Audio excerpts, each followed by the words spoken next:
କୃଷ୍ଣ ଆଉ ସୁଦାମା ଗୁରୁଙ୍କ ଆଶ୍ରମରେ ପାଠ ପଢୁଥିଲେ।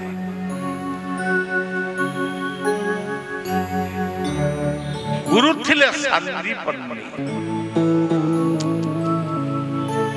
ତାଙ୍କର ଗୋଟେ ପୁଅ ଥିଲା। ସେ ପୁଅଟା ଯାଇଥିଲା ତୀର୍ଥ କରିବାକୁ, କୁଆଡେ ପଳେଇଲା ଯେ ତାକୁ ଆଉ ପାଇଲା। ଦୁଃଖରେ ପୁତ୍ର ବିୟୋଗରେ ଦୁଃଖିତ ସାନ୍ଦୀପନି ଆଉ ସାନ୍ଦୀପନିଙ୍କର ଧର୍ମପତ୍ନୀ ପୁଅକୁ ମନେ ମନେ କହୁଛନ୍ତି।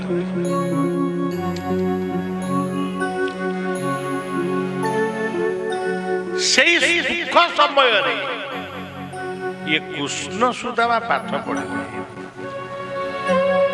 ଇଏ ଦୁଇ ଜଣକୁ ଦେଖିକିରି ସିଏ ଗୁରୁ ଆଉ ଗୁରୁ ପତ୍ନୀ ଦୁଃଖକୁ ଭୁଲି